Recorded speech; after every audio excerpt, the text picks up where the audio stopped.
Welcome, wandering souls and lost sailors, to the Ship of the Dead podcast. Ahoy mateys, it be Limithron. My guest today is Yochai Gal. He's the creator of Cairn RPG, Beyond the Pale, an OSR adventure inspired by Jewish folklore, and he is the co-host of Between Two Cairns podcast. His latest project, the Cairn 2nd Edition box set, is currently funding on Kickstarter. As of this recording, the project has almost 3,000 backers and has raised over $130,000. Yochai, welcome aboard the Ship of the Dead. Thank you for having me. Cairn, one syllable, yes. Yes, let's not confuse people with manager calling. Yes, this is the C-A-I-R-N in case you're driving and wondering what we're talking about. Cairn could be described as a dark and mysterious wood filled with strange folk, hidden treasure, and unspeakable monstrosities. Tell us about this lovely game that you've reapproached, if you will, with this 2nd edition. Sure. I actually don't see it as a reapproach, but more as kind of a fulfillment of something I had always wanted to do. I mean, yeah, it's different than I had imagined, but there are significant portions of it that are not. Essentially what Cairn is, it is a rules light take on fantasy role-playing. And yes, there are a billion of those systems out there. The focus of Cairn is around level-less, classless roleplay with a emphasis on critical thinking, problem solving, exploration, emergent narrative,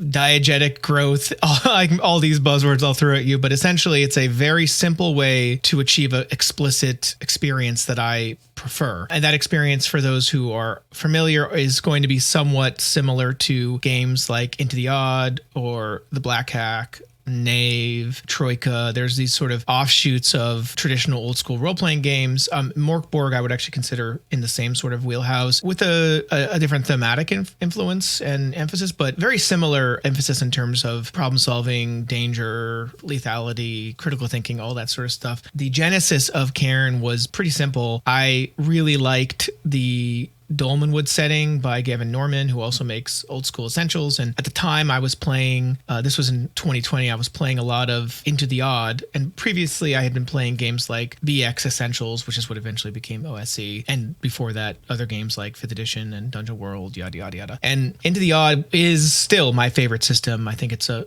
work of brilliance. And as much as I hate to give Chris McDowell more credit than he deserves, he does deserve all of the credit for being a brilliant game designer and minimalist writer and educator in many ways. And I loved Into the Odd. I liked the kind of play experience that it helped foster, but it had a kind of critical failing in that it could not really be easily adapted to playing in fantasy settings. I mean, let me rephrase. It could be easily adapted, but I wanted it to be more easy to adapt. And so what I did was take Into the Odd, which at the time could fit on a bookmark basically in terms of rules, and I stapled on another one of my favorite games, which is Knave by Ben Milton. I stapled on Knave's character generation and inventory system, and I took some bits from Mouse Ritter, which is also an Into the Odd derivative, and I added some of my own mechanics for fatigue and spell casting and stuff, and I just made this simple 24-page cover-to-cover zine, really just for the purposes of my own play. I had a friend who was very interested in playing a rules light old school game, but didn't really want to play Old School Essentials or other similar games like, basic fantasy or whatever, and he sort of posited it to me as a challenge. Interestingly, he's from Chile. He did not like the name Cairn at all. Does it have a different meaning there? No, it's just the word is hard to pronounce if you speak Spanish as a first language. And it was, I remember him saying, I don't like it. And I remember thinking, it's going to work. It'll be fine. So it's funny that people do mispronounce it. In some ways he is right, but I think it worked out. And the main reason it's called Cairn is because I didn't want to be too on the nose about the Dolmenwood influences, since it is very forest fantasy. And for those who don't know, Dolmenwood is a very British Isles focused folk fantasy setting and now system. I think it's brilliant. I read all the original zines that Gavin Norman produced. They're called Worm Skin. They're now out of print, but you can get all the same content in his upcoming Dolmenwood book. And so that was one of the main reasons that I wanted to design Cairn. But there were also other aspects of Into the Odd and explicitly Into the Odd Electric Bastion Land that I didn't get a chance to put into the book, partly because I didn't really know what I was doing. doing. I mean, it was my first time creating anything. I'd created other little games in the past for like Minimal D6 and hacks of Dungeon World and stuff, but I had never published. And so I had to learn a lot of things. And by the end, I was in a place where I thought, this is enough. Let's see how it is. Let's put it out there. It turns out it was very successful. But early on, I had always wanted to include failed careers style backgrounds. Failed careers they're not originally from Electric Bastion Land, but they're definitely popularized by Electric Bastion Land. I think you can find them to some extent in the old Warhammer Fantasy series. But Electric Bastion Land has these 100 careers that you can roll up that they give you kind of a metatextual data around the world while also providing you with like starting gear and abilities and stuff. They're brilliant. They're really smart, and I always love them. And I actually wrote a bunch that same year that Cairn came out, and I wasn't super happy with them. So that had always been a goal of mine. So I wanted to figure out, okay, how can I, should I release an add-on? Should I just release another version? Like, what should I do? But after playing and running Cairn for a long time and answering the same questions over and over again, I thought, hey, I should probably start thinking about what else the game needs. And but like, what kind of questions? Just like about the setting? How do scars work? A big thing is, this is inherited from Into the Odd. When you reach exactly 0 HP, you take the amount of damage you took to get there. So let's say you got hit by 3 damage and it took you to 0 HP. And then you correlate that to a table and you look at what it says. Oh, when you get taken to 0 HP and you took 3 damage, this is what happens. And for some reason, that even before Cairn, I mean, on the Into the Odd server, that was a constant question. So there's like stuff like that. But part of the problem with having a rules-like game is there's a lot of unsaid and unstated preferences and styles of play. And while I did put in principles that help guide both the player and the referee, which is called the warden, I put in principles that guide you on how to play. Those principles can't explain everything to everyone. There are folks who are coming into this with no knowledge of the old school play style and don't understand how to do it, and they just have to try, really. But what I wanted to do was build advice, examples, procedures in some cases to make the kind of playstyle that I like a little more accessible. So that was, I think, the number one thing was accessibility, clarity, advice, and finally getting these backgrounds and additional content into the game. And the other thing about Cairn is, I wrote it for running Dolmenwood, but I play a lot more than Dolmenwood. I mean, I have a weekly podcast where we're now at like 150 episodes or something. And every week I read a new module, and I've run a lot of OSR modules, and a lot of them aren't forest fantasy. So I wanted to kind of expand the system so that it doesn't have to just get pigeonholed into forest fantasy. It's not generic or anything. It still can be applied to British Isles and Eastern European forest kind of folk tales,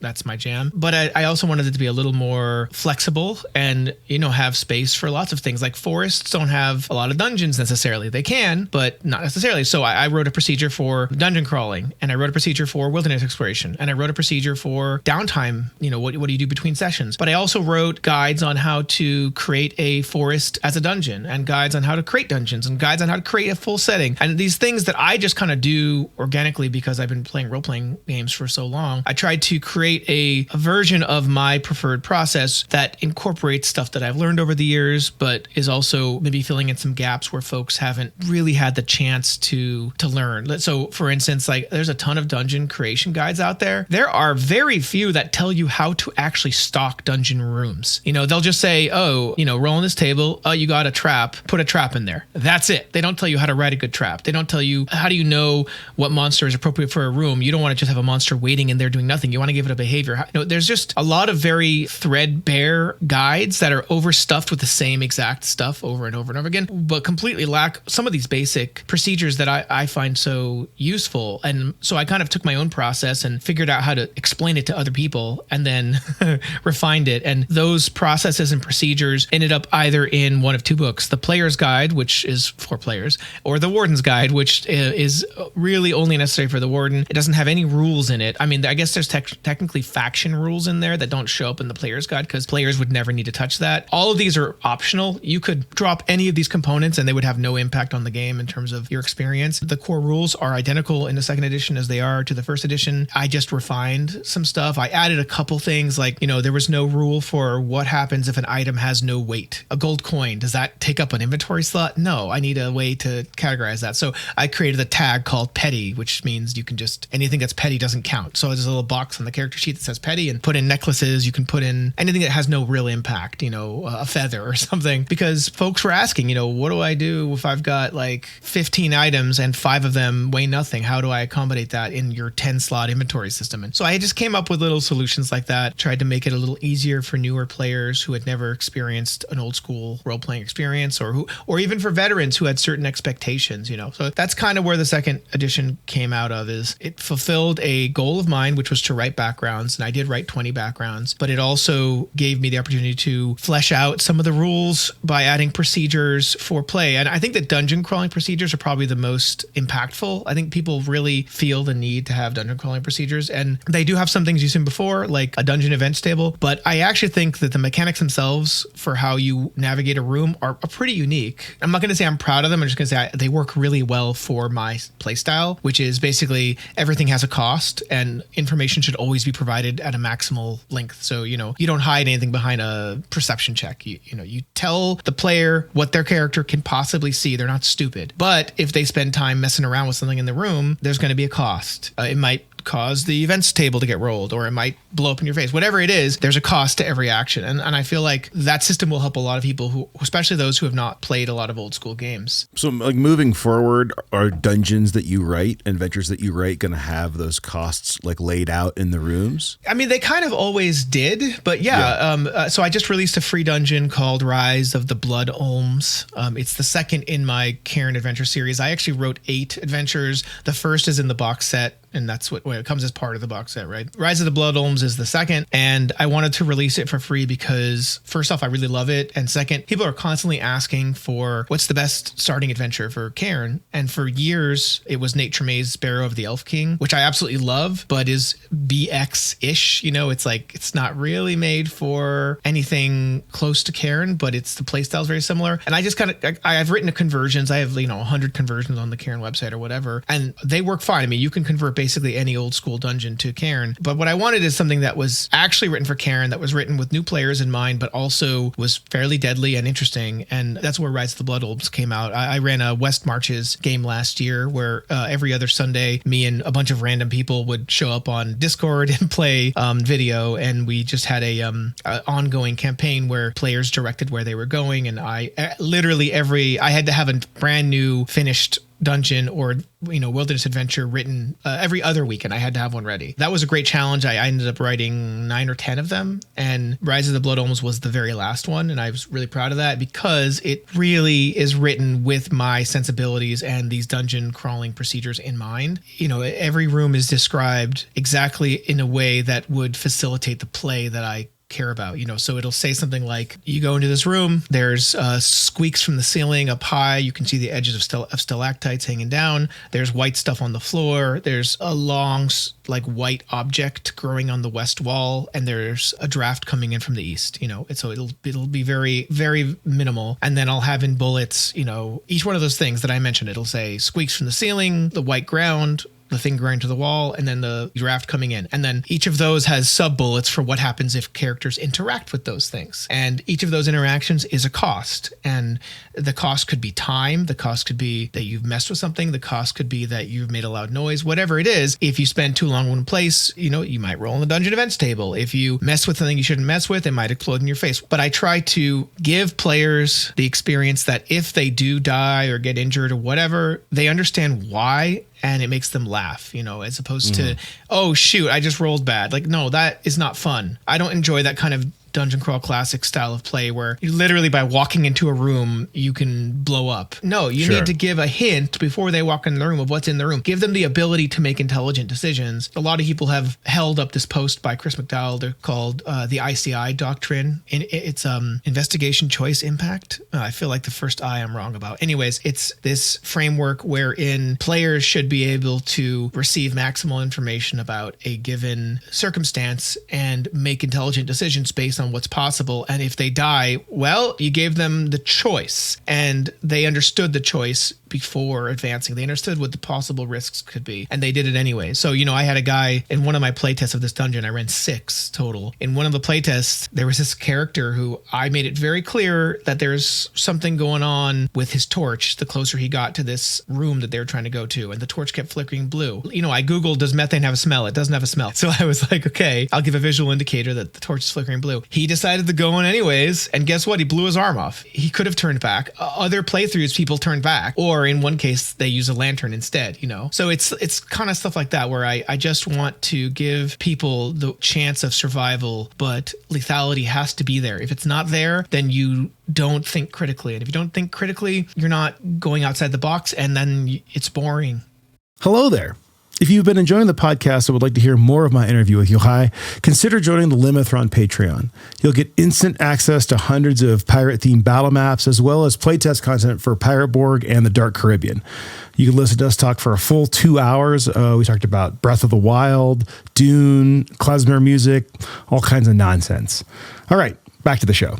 A quick aside about what you're kind of talking about. So 2 weeks ago, I was at GaryCon. I run this local meetup.com group called Ship of the Dead. And I've got a buddy in it. And he's like, dude, you're not going to believe who's in my game on Saturday. It's Ben Milton and Gavin Norman. And I'm like, dude, I got to get into this game. So I come, there's a spot, I play, and it's a Lair of the Lamb, Arnold K, Goblin Punch Adventure. Oh, so is Direct Sun running that game? Yeah. I think so. So it's me and these OSR royalty dudes. And I'm like, this is going to be fun. And we get through that adventure. I mean, it has some traps that we all know from Arnold K talking about them. Like if the ceiling is sagging and there's a pole, don't pull the pole, you're going to die. Well, we see this trap, and the three of us especially are we live and write in this community. We know, and we got through that dungeon with 1 player death, because exactly the kind of play that you're talking about, that hey, if we're making intelligent decisions and acting like people who are smart in this dungeon, we actually might be able to survive. And that's, it doesn't come down to bad dice rolls. And I really think that Cairn is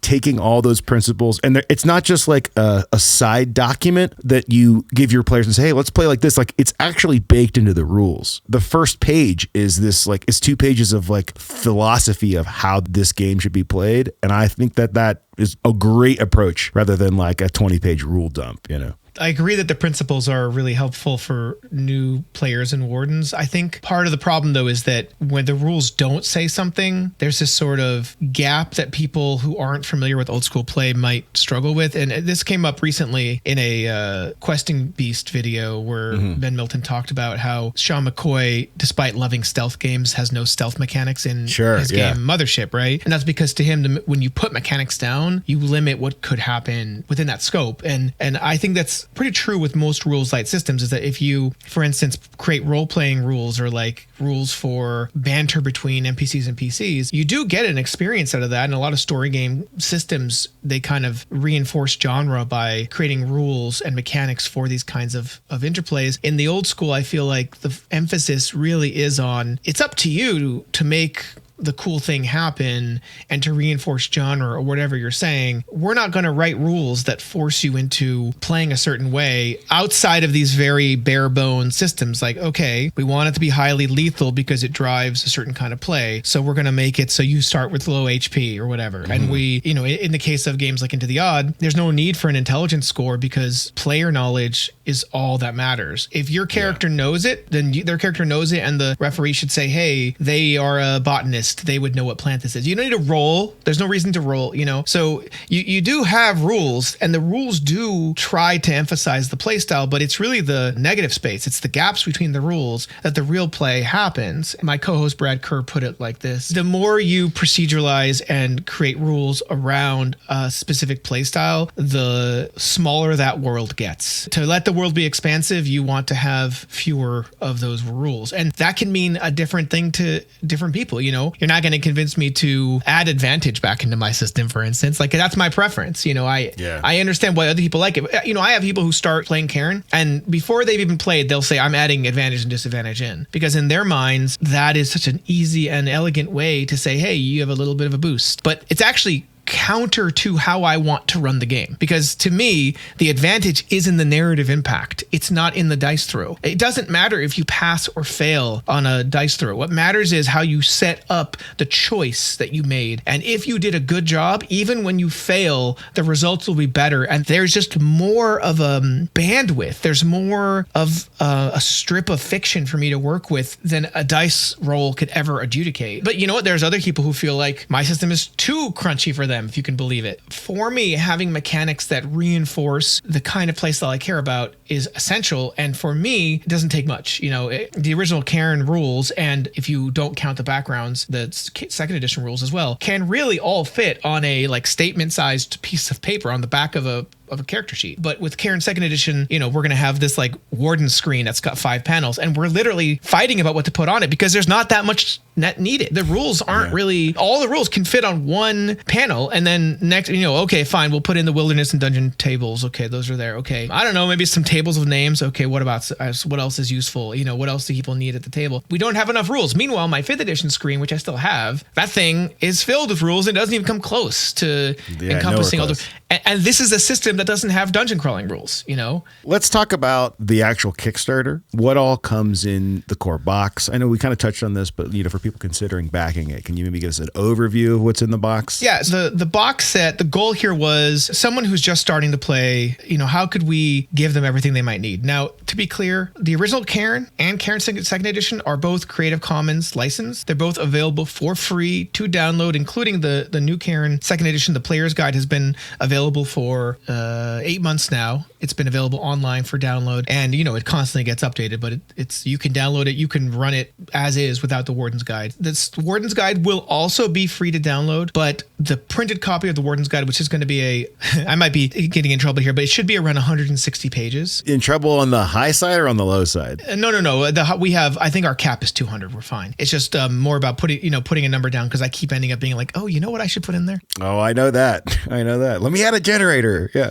Right, exactly. It's not more rules, it's just more resources. You know what? I wrote a 40 forest encounters a while ago, and I was like, I want to put these in there. I don't need to, but hey, there's just some encounters, it's stuff like that. I mean, also, I have to ask, does looking at Dolmenwood freak you out? Not at all. No. When I get the Dolmenwood PDFs, when I look through them, I'm like, crap, I got to go back and do more for my next book. The only thing that gave me pause was the Monsters Guide, the Bestiary. It made me happy that I like the artist that Gavin chose, but there's a lot of different art styles, and we went with just one artist, Roque Romero, who's a Spanish artist, and he's done about 30 of them so far, but there's 80 odd. You have a total monsters. Yeah, it's 80 something. We might do more. We hit the stretch goal to have a bigger bestiary, but you can already buy a Cairn bestiary at cost from Lulu that I update on a frequent basis. I literally have a stack of them right over here, because every time I update it, I have to get a proof copy. It's so obnoxious. I'll just add some more and get some more illustrated, and maybe hit that 100. But honestly, with Gavin, who makes Dolmenwood, it's just so beyond my ability that I'm just yeah, cool. I'm not even trying to get I started reading map, all the hexes. Oh no, and I know a little. I've got some friends who worked on some of the hexes, so I've seen some of that. But I'm just going to bask in it when it comes. That's you haven't even looked at it yet. I just saw the map. No, I looked at the PDFs, and at the beginning of the year, I was actually a little oh, dude, I need to go back to I need to rethink my next. That has happened with other things, but that project is so huge, and Gavin is so stellar that it's hard to compare myself. I'm not the same at all as Chris McDowell, but we're similar in that we're both kind of one-man machines who are working on doing same our way, things. Right. But it's Gavin is he's got an enterprise now. He does have a huge team. Yeah.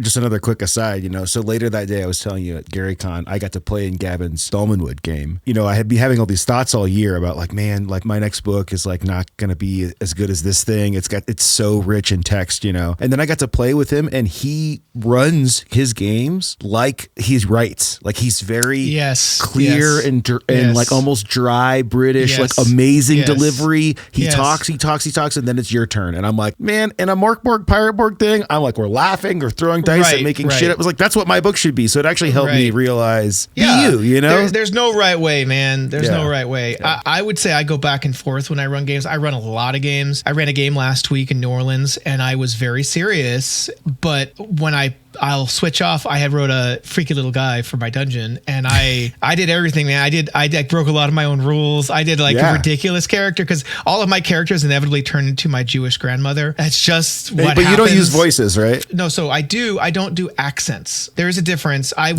absolutely modulate my voice. I don't try to do accents unless I can do them perfectly, which there are some that I can, but none that are in English. Like none are. I can't do a British accent. I can't do a Midlands accent. Whatever. Can we get a little like Jewish grandma preview? Or? Oh, let me see if I can do it. Hold on, let's see. Oh, Yochai, where are my cigarettes?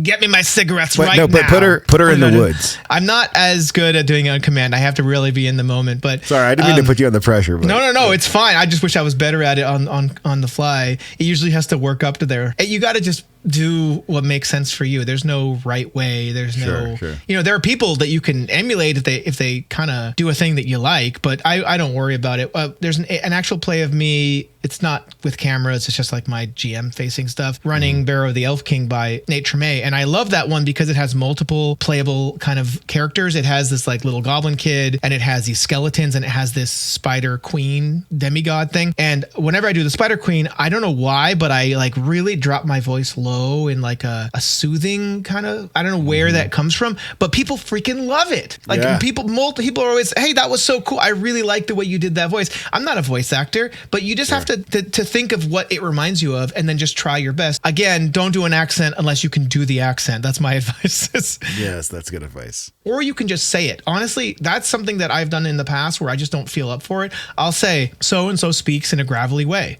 Oh, yeah. You know, and I'll just try to emphasize that. And it's not as fun, but honestly, if you can't do it, don't worry about it. That's my advice. You know, my setting's the dark Caribbean. So there's, French, which like you can kind of get away with French, but then Spanish, like I don't want to sound like Speedy Gonzales, Yeah. And then Jamaican and Dutch. And like African dialects. It's like sometimes it's better to just say like he sounds like he's from here, Well, the irony there is that like, the quote unquote pirate accent never really existed. Yeah, exactly.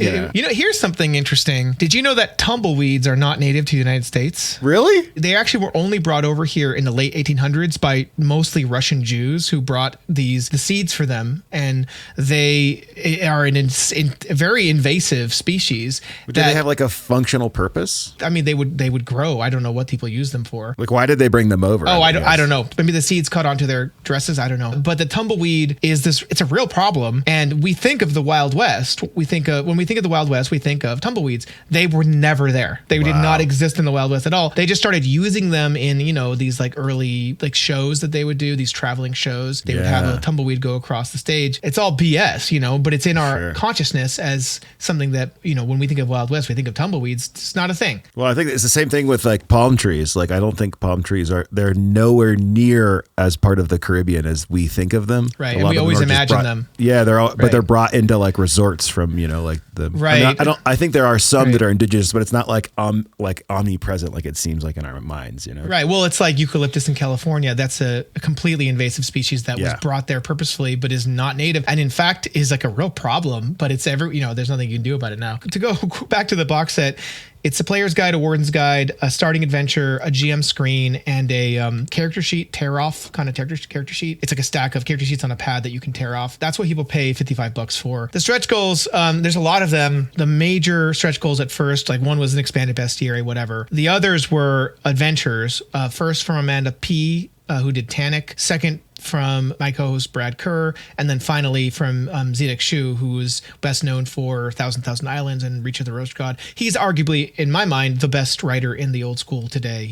I've heard you say this a lot. Did you already hit it? We haven't hit his yet. We will, I think. It seems very likely. Yeah. And assuming that those work out, it's then a printed version of those. A printed version will appear in the box set as well. Yeah. So you'll also get this module that I wrote called Trouble in Twin Lakes, which is it's actually two adventures that I wrote in the same like setting that are related but not directly, and they're both happening at the same time, and it's pretty out there. I'm pretty excited about it. That's all done and it's ready to go. The anthology of three adventures, I've run one of them, that's Brad's, and it's stupid and genius as usual. I've read Amanda's, and Zedek just gave me his synopsis was a in-world description of some events occurring, which is like so Zedek. It's just totally what he would do. I'm excited about it because I know it'll be great. So you'll get the anthology as well. That seems almost assured at this point. The other stretch goals are, one is an app that I have been developing for a year. My day job is I work at a worker-owned IT company. I'm a Linux systems administrator. I'm not a software developer, although I can do some coding. One of my coworkers has been working with me. He's not a role player. I mean, I did run games for him so he could understand, but he's not a role player. Sure. He and I have from the ground up built a sort of virtual tabletop, but not really. What it is, it's a like character keeper that is also, you know, you can generate characters, you can update your character, you can create parties. There are other features coming down the line, but that's the main components of it. What it does is it's a free app that lets you play Cairn online with whatever tool you want. You can play with a freaking whiteboard if you want. You can play on Owlbear Rodeo. You can play on Schmeppy. You can play wherever you want. And it will have a Cairn 2nd edition coded character keeper / generator. And that doesn't sound like much, but it's actually really freaking complicated. Not just because the character backgrounds and such can be so complex, but let's say you're carrying a cart. How many slots does that take up? And does it get added to your inventory automatically? What about the items that you want to move to your cart? How does that work? What if you have a horse and the horse is pulling the cart? How does that work? You know, and so it does all that. You can roll up a character with a horse and that horse has its own inventory, and you can buy a cart and attach it to that horse and then move stuff over from the horse or yourself to the cart. It also has, you know, like what happens when you get a scar, and every item has a little description and how many uses does it have, and you can adjust those. You can create your own. What if you have 2 swords and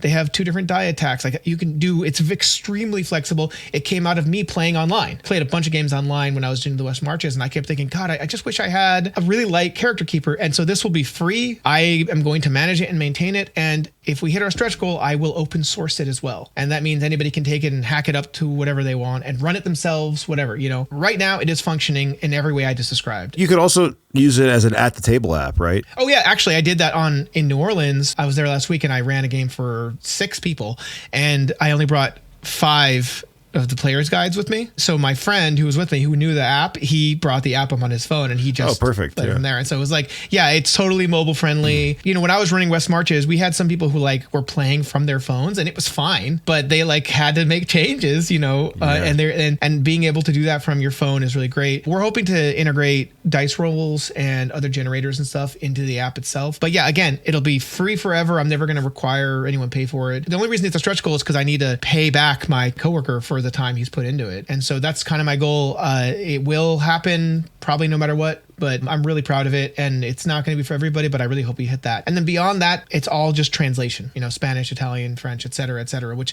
that stuff costs money, and accessibility as well. I want to make it as accessible as possible for folks who have vision or hearing or whatever kind of problems. Yeah, it definitely comes from the almost like Knave school of layout and design. Like it's not from the Morkboard camp. It's very like, this is as easy to use as possible. And there are also people who will look at things like Cairn and say, this is too vanilla. I'm not interested if it doesn't root me somewhere. And to that end, that's the other major change that I didn't really mention earlier about Cairn 2nd edition is I have my own setting, my own kind of home brew setting that I've had for years and years called Wald, which is just forest in Yiddish, by the way. Essentially, it's a Eastern European with a little bit of sort of Wales and Ireland mixed in because I'm a big folktales guy. I read a lot of folktales from all over the world, but influenced by those kinds of areas. And it's very forest-oriented fantasy.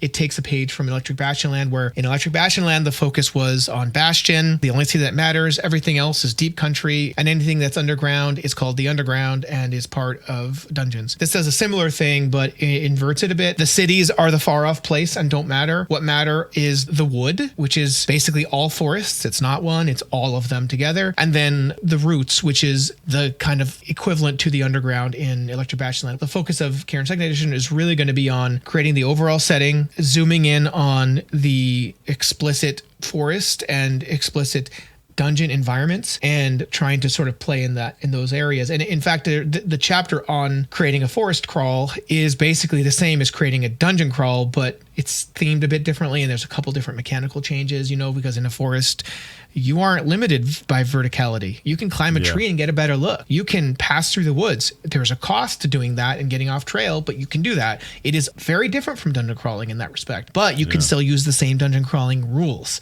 which is the thing I'm trying to foster. Is the like forest mechanic at all inspired by like Hot Springs Island? Actually, it's not. That's a good question. It is mostly inspired from some posts I read online, but also I spent a lot of time in the woods, unsurprisingly. the feeling I get from being in the woods, especially when I'm alone and it's windy, that's the feeling I'm trying to reproduce. And the mechanics themselves are oriented around, this is just a dungeon, but there are new rules. You can pass through walls. You can fly into the air. Like, that's not really, but that's essentially what you can do. What if you were in a dungeon, but you could see that room across the way? What would it look like to do that? And how would you do it? What would happen if you climbed a tree? Would that make you more visible and more vulnerable? Or what if you passed through these woods and tried to cut between two trails that you know exist? What might happen? Maybe there's a trap. Maybe there's a creature waiting there. Maybe there's some larger clue about the greater forest, and maybe you get lost. Maybe you run into a will-o-wisp and it leads you to a dead body. Whatever. For me, they are emblematic of the kinds of experience that I like to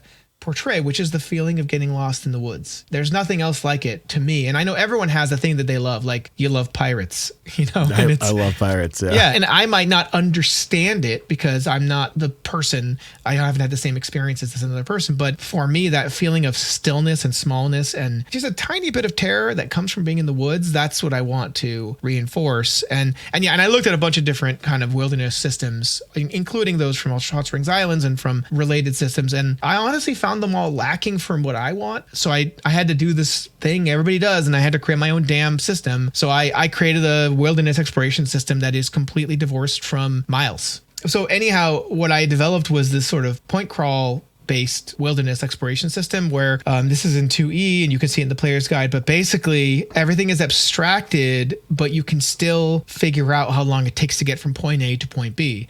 The day is divided into 3 watches. They're 8 hours each, and one of those watches should be at least used for sleeping. If you can not use it for sleeping, but then you take fatigue. But what will happen is you can say, okay, between point A and point B, there is forested terrain followed by plains. And you look at the simple table and it tells you forest plus plains plus short equals 5 watches or something. Okay. And then you know exactly how long it takes. 5 watches, well, that's just it's basically 2 days, because you're going to sleep the first day, so that takes up the 3rd watch. And then the 2nd day, you're going to arrive at nightfall. So you know immediately how long it takes. Now, on the way that the point crawl system works is at the end of each watch, you are given the opportunity to take an action. It could be to explore a region and not make any progress. It could be to forage for food. It could be to rest, or it could be to keep traveling. Each one of those things triggers a roll on a wilderness events table. So it abstracts these kind of major exploratory journeys, but it does give you choice along the way. So it's just like dungeon crawling. Each decision comes with a cost. And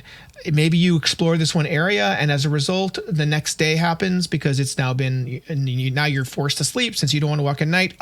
We roll on the weather table and it's raining today, which means that that formerly dusty road is now muddy. So it's going to either require a fatigue to get through to keep at a pace, or it's going to take a little longer.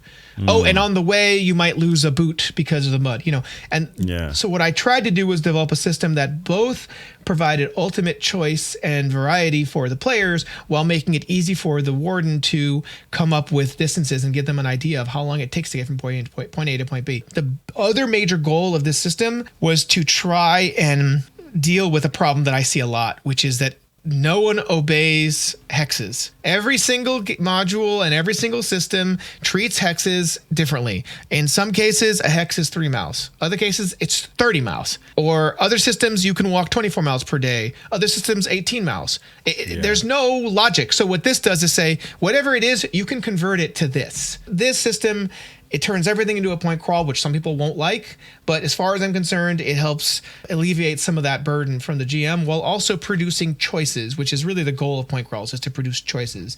And big surprise, that's also how my dungeon generation works. You create a point crawl system, and then you turn that into dungeons, and you try to focus on, creating interesting choices by putting multiple paths on locations or rooms and creating landmarks so people can see them from far away and figure out, where they are on the map. And you can create opportunities for any kind of fantasy role-playing play style without being beholden to a specific miles per day or kilometers per day sort of metric, which is what I kept running into. Sure. Have you checked out The One Ring or Forbidden Lands at all? I have read Forbidden Lands. My co-host Brad is a big Forbidden Lands fan and plays it on a regular basis, and we talk about it quite frequently, and I have read it. I do like some of what they've come up with. They do make the same mistake, not mistake necessarily, but they do say, okay, It's this hexes, is what you can. Yeah, this is what it's hexes, and it's like, well, how will that work if it's not for Forbidden Lands? But I like that they have like jobs for there's like roles. Exploring. Right, there's roles. Quartermaster. I want to talk a bit about you touched a little bit on your influences, but I wondered if you could share some of your non-RPG influences. Like I'm kind of seeing maybe some Hobbit, maybe some Pan's Labyrinth. I'm also wondering if you play any video games, because I get a little bit of a Zelda vibe, Dark Souls, anything like that. So you were right up until Dark Souls. I thought that was maybe a stretch, but especially Elden Ring, though, it gets a little more woodsy. No, I know, and I haven't played Elden Ring, so you're right in everything. I have like the 1937 facsimile of The Hobbit, and I love Lord of the Rings. I always did. You have the new Knock, right? You read that guy's article. I have, yes. You're talking about the one with the beautiful art by that French artist. It's about running the first printing of The Hobbit as a setting. So that was a blog post years ago, which which was turned into the Knock articles, and I had read it then. I also have played There and Back Again, which is Ray Otis's kind of 1937 take on The Hobbit. Yeah, the answer is yes, and I love the new Knock. I'm a big fan of it.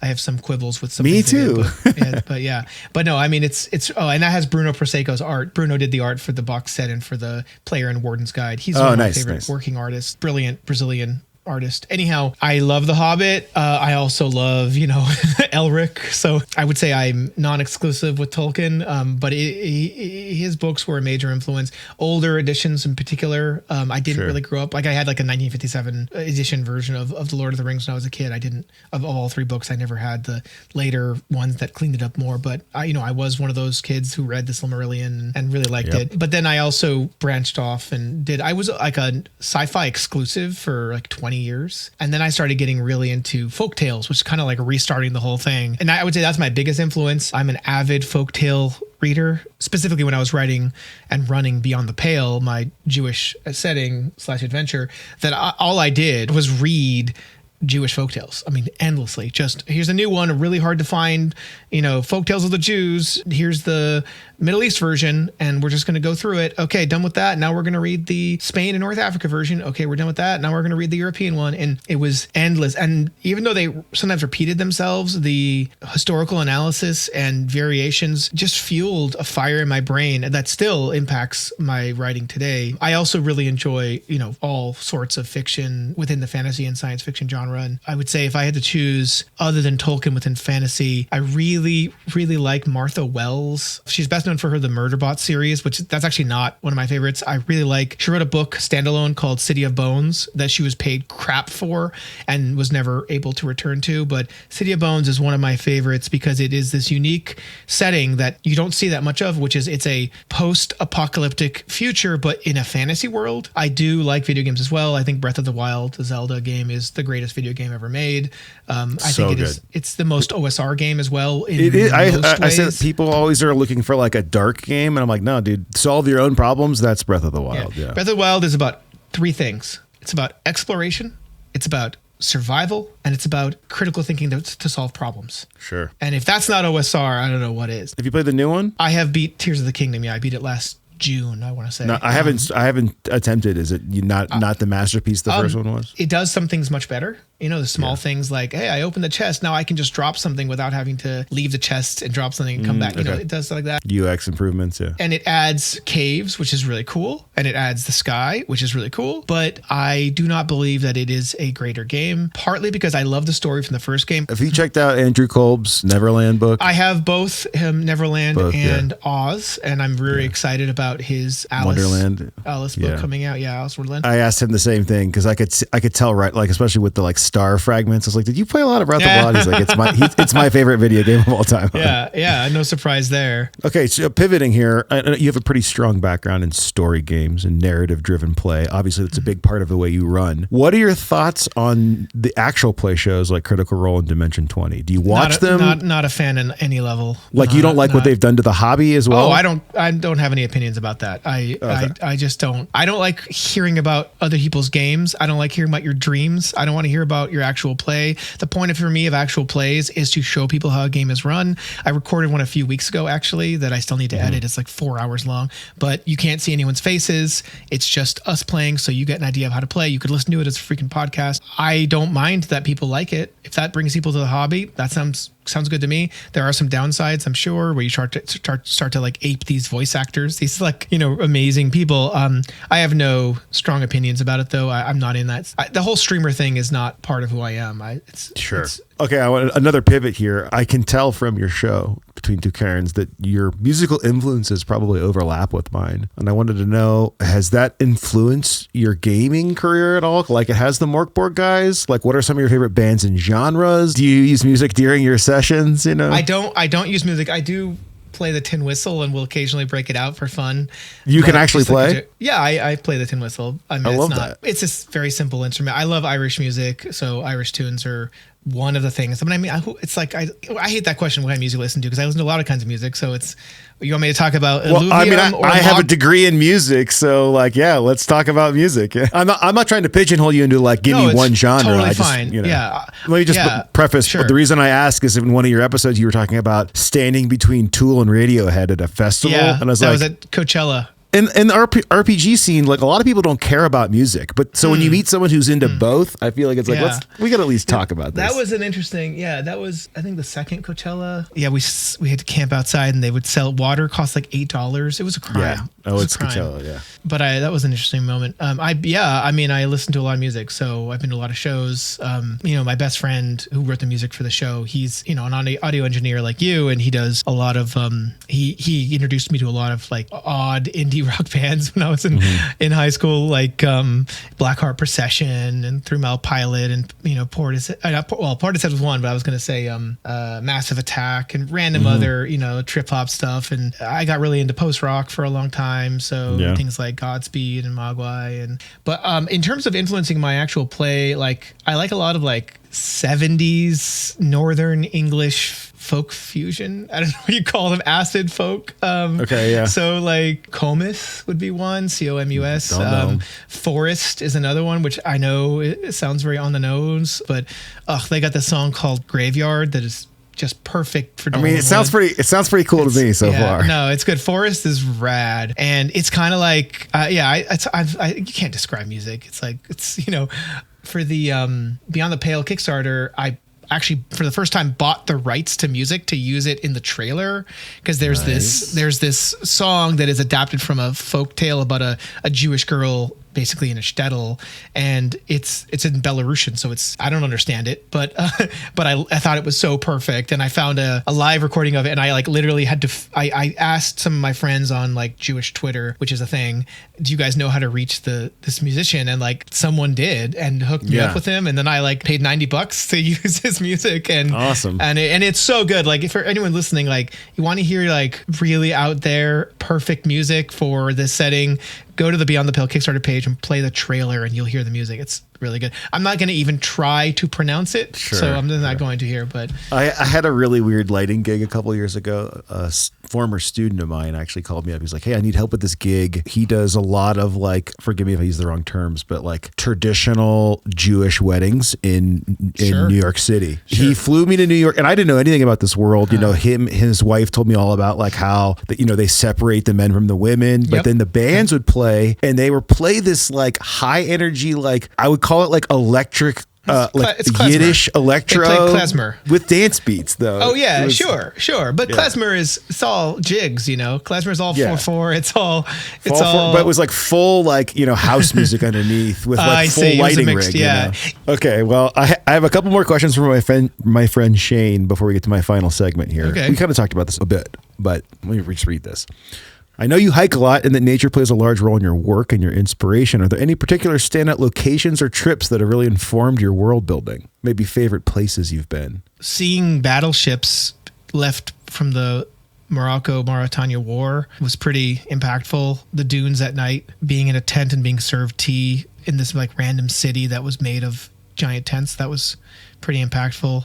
Like the moss forests of northern Washington, of like Olympic National Forest and those places. Like, is there a particular woods or forest on the planet that would be the most inspirational for Like if you could go to one, this is the one that the Black Forest in Germany is up there for me. I mean, it's hard to really answer. I live in New England, and there are good forests here, and we're lucky in that, unlike in California, where forests are a remote place that you can drive to and then park and then walk in. Here, I just walk outside, and it's the rivers and terrain insist themselves onto populations instead of being kind of cut off. I don't know how to explain it.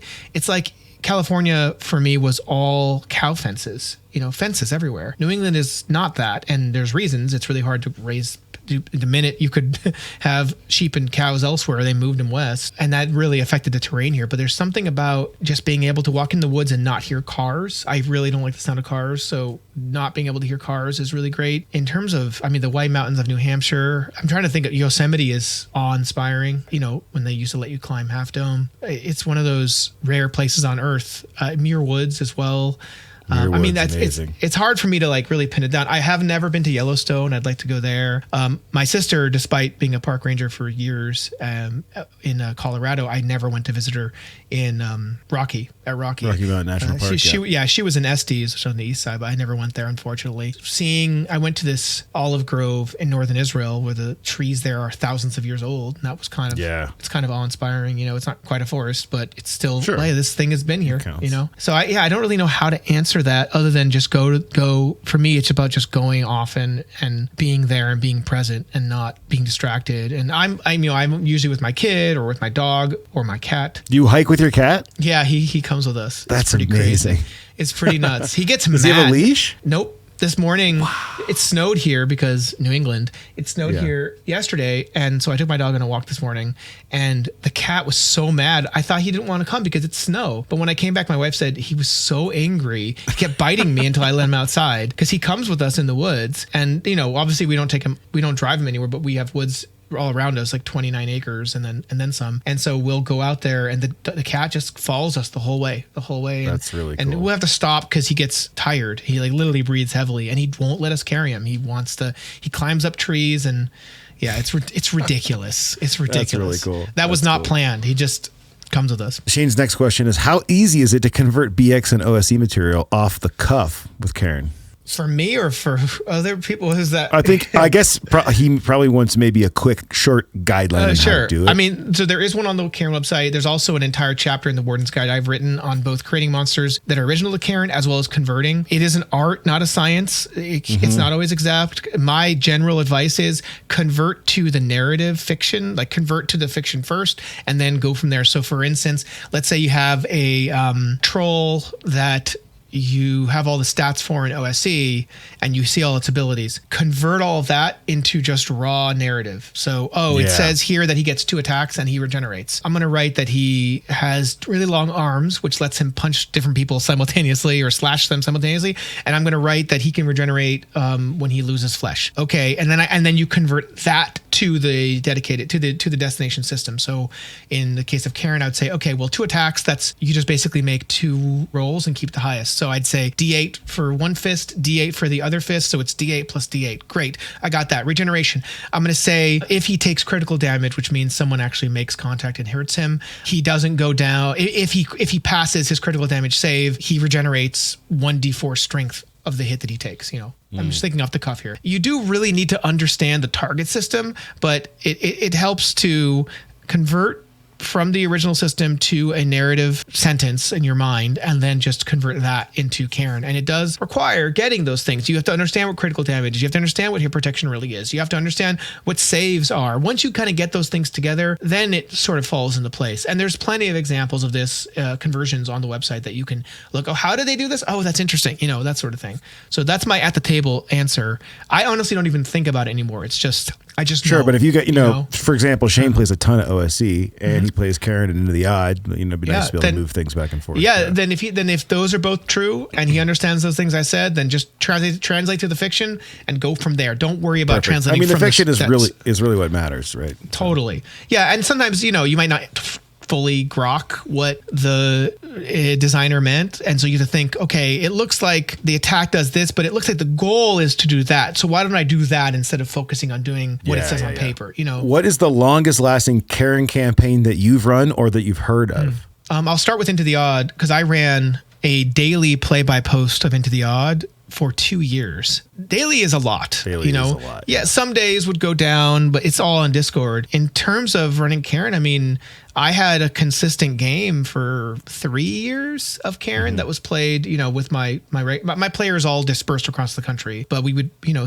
had regularly scheduled games. And I kind of put it on hiatus since I was writing so much. Maybe we'll return to it. My guess is we'll probably make new characters, so that's a new game. But, you know, it's kind of unfair. The game's only been around since 2020 and it's 2024, so I don't really know how to answer that truthfully. Yeah, sure. I do know one guy who's been playing Cairn since the beginning, and as far as I know, is the same characters. And so his is probably the longest, which would be just over, well, if you wanted to start it in June of this year, it'll be 4 years. So that's kind of the longest I can say. That's a long campaign for anything. You get the argument that people are like, oh, these rules light systems don't work for long that's campaigns. I'm like, what are you talking about? Go look at BX. People play that for 10 years, you know? Oh, 30 years for some. Exactly. People like to have familiar frameworks and scaffolding that they can understand. Okay, I get from level 1 to level 19 or 30 or whatever system you're on. It's crazy how if I released a system that gave you up to 50 levels, would people think that system was definitely going to have people playing it for 20 years? No. Like, it's not. I mean, maybe people would argue on the internet incorrectly, but we hear this all the time with Mark Borg and Pirate Borg. People are like, oh, it's so deadly. And I was like, it's a lot less deadly than BX. Like, you have a mechanic that saves you and you don't die at 0 hit points. Like, right. Whatever. It's also about how you play, you know? It's people say that about Into the Odd. I don't think Into the Odd is that deadly. I think it can be. But, you know, I TPK'd in 5th edition many times. Hold fast, wretched sailor. We brace for the broadside barrage.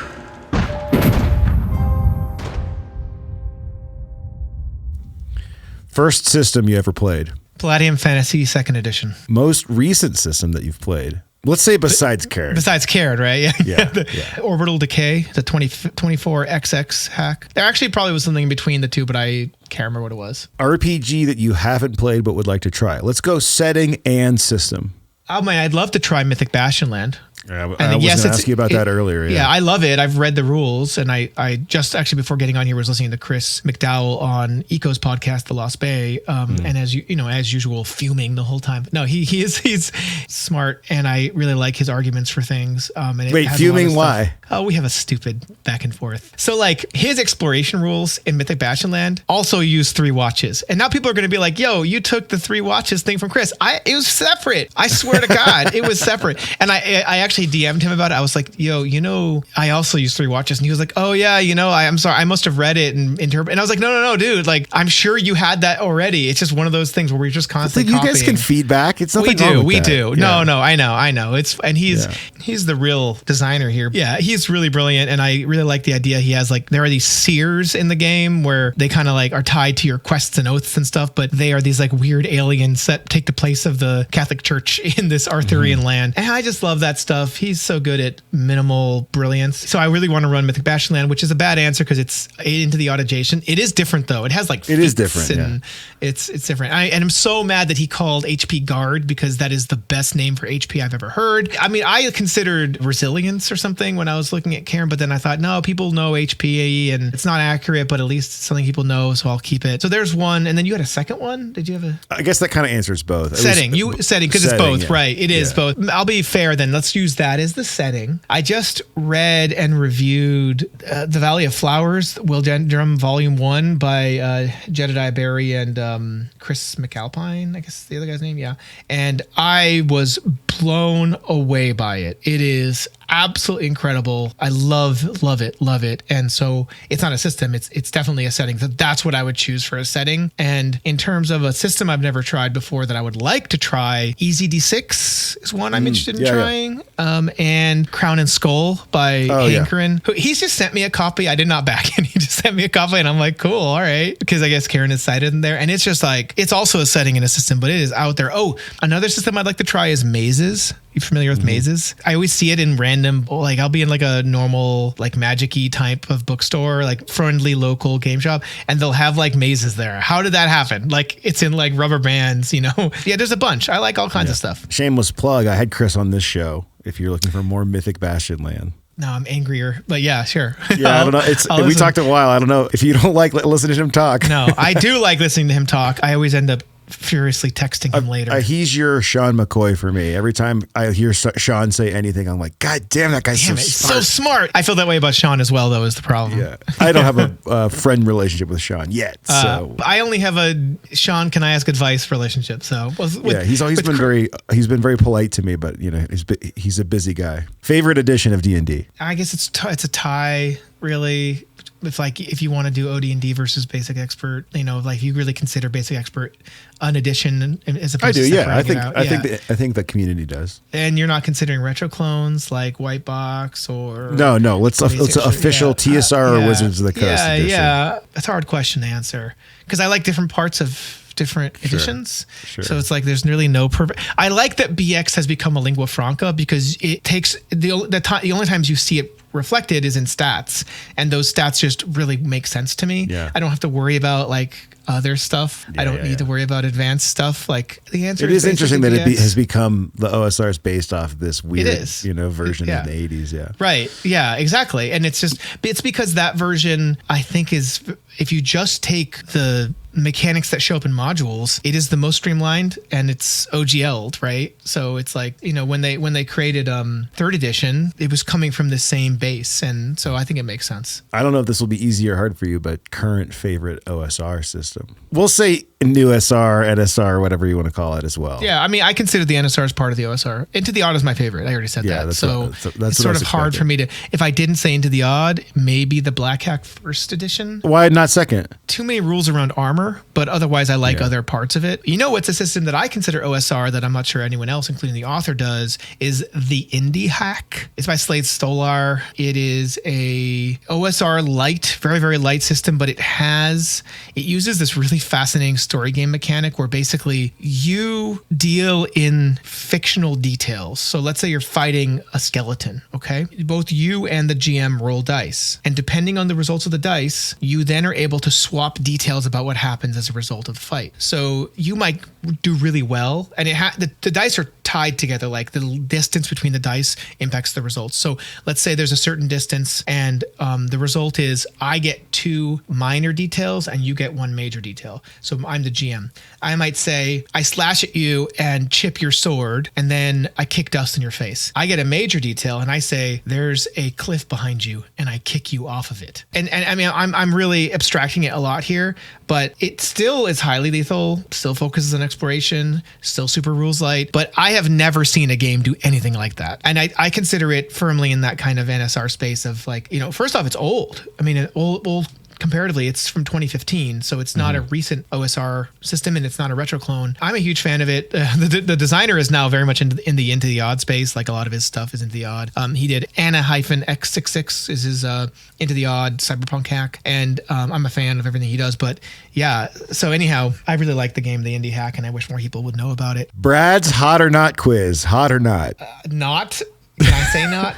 Yes, you can. You don't understand. You don't understand. He doesn't prepare me for that. He'll even tell me he's not. He'll say I'm not going to do it this time, and then he'll do it. I actually had a question earlier on that we breezed over this whole section, and I just want to ask you a couple of these questions real quick. So about the show, do you think that the show has made you and Brad closer? And are his antics? So I think I know the answer, but they seem like they drive you crazy. But to some of us listeners, it's like totally cracking us up. Do you have behind the scenes conversations where like, look, I hate this, but we need to keep doing it? Or does it happens out of your control? It's very organic. I don't know how the F I ended up being a straight man on a podcast, but because I'm not funny. I have a sense of humor, but I'm not funny. But the two of you is comedic gold. Like it's because he is funny.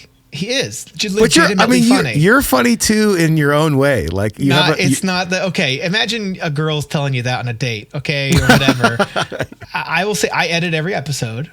And I mean, that's the thing. I think you leave a lot in sometimes. I have to. I will say I do get annoyed, but I also later listening to it think it's pretty funny. But I'm annoyed when I'm in the situation. It's also that it's hard when you have guests on and you got 3 tracks going and it's him and Sam and I'm surrounded. It's like it's so much work. Like I'm not like some world-class editor, but I think I'm pretty good. And I have a rule of thumb, and it's if something isn't funny or isn't interesting to me as I'm listening, and that includes things that I said, take it out. So like I will make jokes, and almost always they're not funny, and I will take it out almost always. But I mean, you're your own worst critic, you know? It's true though. Like I'll make a joke and like he doesn't laugh, and that's a pretty good indicator, right? Okay. I'm all about killing your darlings. Like there's so much stuff that ends up on the cutting room floor for me. When it comes to editing the podcast, I do have to edit down quite frequently, but it makes me laugh. So that's why we keep it. And we don't plan it. The only stuff we'll ever do after the fact is like Brad will sometimes have like feelings. Oh, maybe I shouldn't have said this. Is that, you know, and I'm always like, whatever, dude. And I don't listen to him. Yeah. One of my favorite Between Two Cairns, I guess almost tropes at this point, is the like Brad and Sam will like gush and talk very politely about the module for 10 minutes and you're all quiet. And then you just come out of nowhere with like, I fucking hate this. And I just like, you don't ever, nobody is like that. And I think that's such a fresh perspective. And sometimes it's like, they're like, whoa, shots fired. You know? Yeah. To be fair, I am like that in real life. I know. I can tell. I love it. I do not. I have classic Israeli bluntness. Unfortunately, I don't really mind hurting people's feelings. I do believe in empathy and all that, but I don't think criticism can exist without hurting someone's feelings. So I'm okay doing that. I don't consider myself some expert freaking critic, but I also enjoy it back. If you want to criticize my work and I think it's constructive, I want that. So I hope other people see what I'm doing as constructive. When it comes to the old stuff, it's just a lot of it. I'm not a nostalgia person about anything. I try to look at stuff without that gauze or that kind of Vaseline over the camera. You know, I want to look at it as I would run it. And people get defensive. The biggest problems I've had with Cairn is because it's fantasy. If Cairn wasn't fantasy, nobody would care. But because it is D&D-ish, people think it's coming for their D&D. And the most responses we get that are negative in tone are about the classic adventures. You, Yochai, are a third level character in a medieval fantasy setting. What is your class? My default would be wizard or magic user, but if it's an option, I'd go with some kind of like elf, like an elf like class, like just the elf by himself, you know. So I can use magic and I have racial bonuses, but my default was always wizard to be real. If you had to choose an RPG setting to live in, which would it be? I'm trying to think of one that doesn't depress me, because I mean, Mothership is far future, but it's super depressing. Never want to live in the Mothership setting. Yeah. I mean, unless you're like in a nice place in that setting. Gosh, Traveler maybe, which is, I guess, not really a setting, but I mean, I love Dolmenwood. I love Thousand Islands. Again, I would add Wildendrum Volume 1. The Valley of Flowers is really nice. Arthurian. Vault of Varn is pretty cool. I mean, it's Dying Earth, but it's pretty rad. And then within the Mothership universe, Desert Moon of Karth is pretty cool. Joel Hines. Yeah, Joel Hines. That's right. He's also a former park ranger, you know. Oh, wow. No, I did not know that. Add an entry to the What's in the Cargo Hold of the Ship of the Dead D100 table. See, if you had told me this in advance, I'd have a better answer. That's not the point of the question, though. Yeah. All right.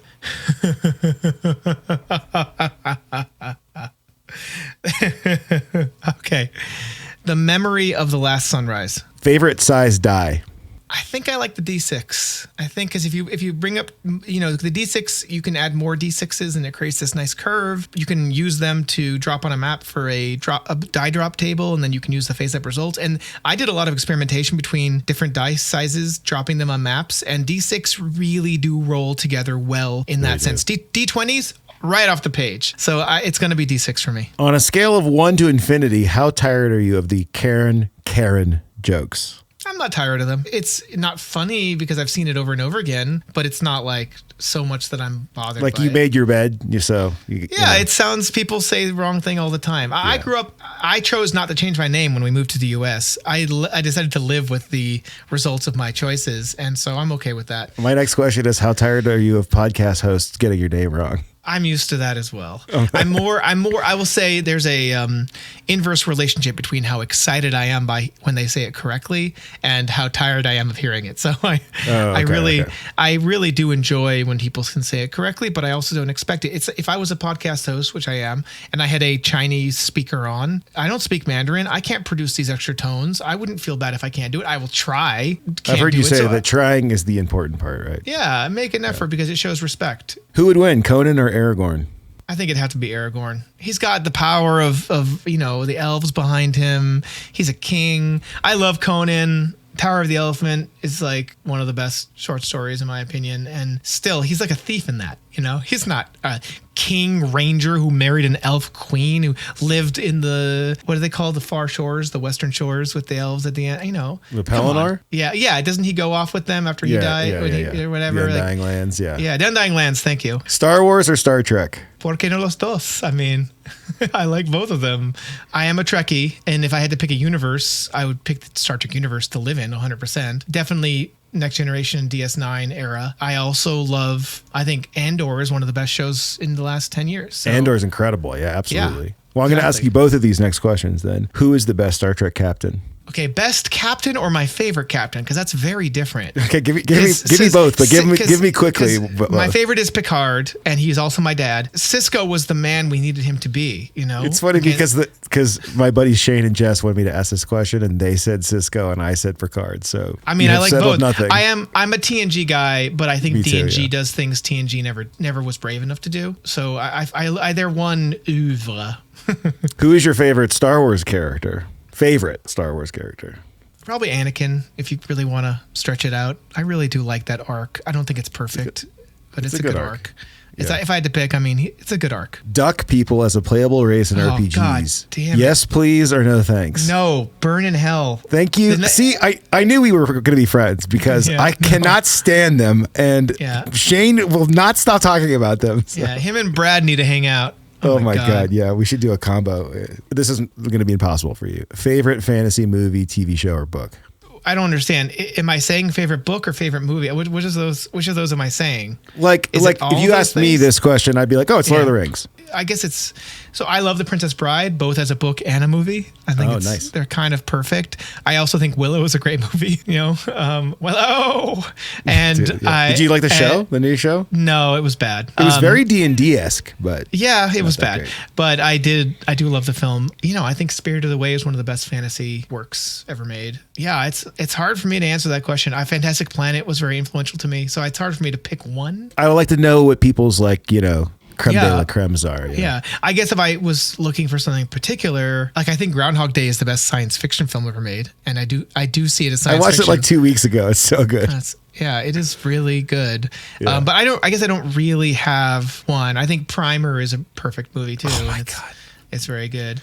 Primer is the only movie I've ever watched and immediately rewatched without getting up. Yeah. Oh yeah. I remember going on online forums in like the early 2000s and downloading and printing out 40-page theses people had written trying to understand it. And incredible movie. Yeah. If you haven't seen Primer, that's the time travel movie for all time travel movies. It is.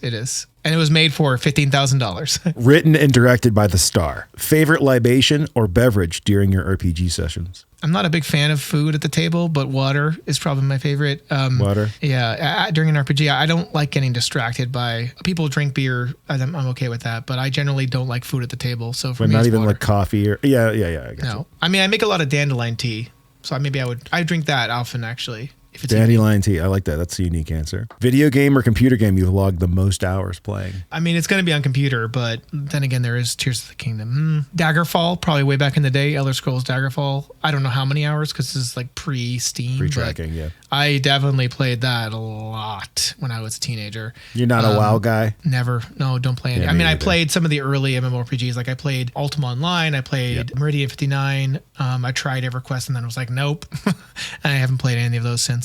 Do you have a favorite D&D spell? I can tell that the favorite questions are hard for you, so I apologize. Yeah, no, it's okay. Because I like a lot of things, so comparing them is hard. I can pick a favorite. It's just they require thought. I really like that Marble Madness, Marble Craze spell from Knave, where it just makes lots of marbles. But I think my favorite magic item though is the immovable rod. Oh yeah, very. It's fun so item. useful. It's so useful. It's just put it in the midair and just press it and stop anything. You know. Yeah. But a rope is also really useful. So. Okay, last question is upcoming Kickstarter projects or games you've most recently backed. Anything that you want to give a shout out to? Sure. Well, I backed Stygian Library. I backed Gardens of Yin. I also have Stygian Library. I backed Gardens of Yin. then, I mean, so much stuff. I backed a lot of stuff. I backed this board game on GameFound called Earthbound. Yeah, wait, is it Earthborn or Earthbound? I can't remember. But Earthborn Rangers. It's just like, it's basically you could put the entire box in the woods and it would compost. It's like made entirely renewable. But that's not the point of the game. The point of the game is it's kind of a. You should watch the Shut Up and Sit Down video about this. But basically, it's you play humans who've returned to Earth after thousands of years or whatever being gone, and it's been reclaimed by nature, and you are kind of just like there to keep the balance. But it's kind of a card game where you build your character, build with these cards, but as you play, the cards from the game interact in these kind of fractal emergent ways, and so there's just all these kind of moving parts that come together using like brilliantly simple language that make a completely unique and emergent experience. It's already been out for a while, but this is the second printing of it. But apparently it is very much like playing Breath of the Wild, but cooperatively, which is a pretty huge selling point to me. Yeah, I'm excited about that one. All right, cool. Well, Yochai, thank you for coming on the Ship of the Dead. Any final thoughts? Do you want to plug where to find you on the internets? Yeah, my blog, which I don't update frequently, is newschoolrevolution.com. I am also on Twitter and Blue Sky and Mastodon. You can find my podcast, Between Two Cairns, on pretty much every platform out there. And I also have a Kickstarter right now, which is just search for Cairn 2E on Kickstarter and you will find it. I also have a Discord server for Cairn, which you can get to from the Cairn RPG website. It's pretty cool. You should check it out. And an NSR Cauldron Discord. Oh, and the NSR Discord as well, the NSR Cauldron, which I'm a mod on. Yeah, you can get to that. The link is on the New School Revolution website. You've been listening to the Ship of the Dead podcast. Email your questions, comments, and buried treasure tips to shipofthedead@limithron.com. You can support the program, join our Discord server, get early access to new episodes, and instantly download hundreds of battle maps, assets, and adventures at limithron.com/Patreon. Tiers start as low as $2 a release, and you only get charged when I make something new. Pirateborg, my rules-light, rum-infested hack of Morkborg, is available for pre-order at pirateborg.com. Ship of the Dead is produced by Limithron LLC, our audio editor is Matt Kepler, and our music is by Alexander Miller.